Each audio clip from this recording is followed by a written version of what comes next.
ఈరోజు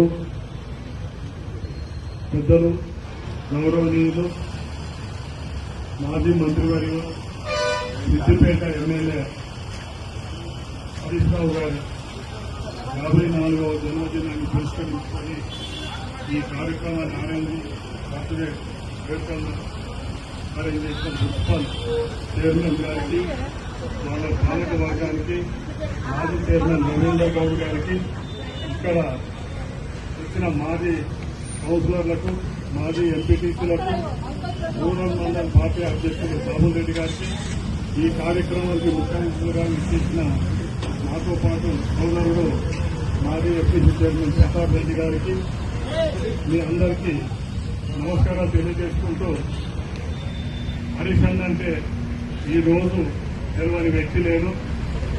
మన తెలంగాణనే కాదు, యావత్ భారతదేశంలో కూడా హరీష్ లాంటి నాయకుడు అంటే ఇష్టం కాదనే ఆలోచన ఈనాటి యువతకు ఆయన స్ఫూర్తి.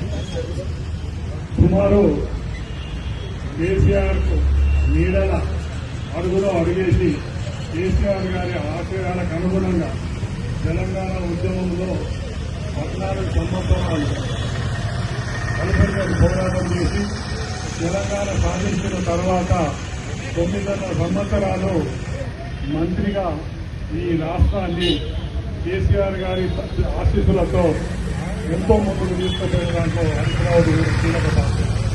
మనందరికీ తెలుసు, కాళేశ్వరం ప్రాజెక్టు నిర్మాణ దశలో ఇరిగేషన్లో ఉన్నప్పుడు రాత్రి వాళ్ళు అక్కడనే ఉండి 3.5 సంవత్సరాల్లో కాళేశ్వరాన్ని పూర్తి చేసి ఈ తెలంగాణ సాగునీరు కోసం తీసింది మన హరీశ్రావు గారు.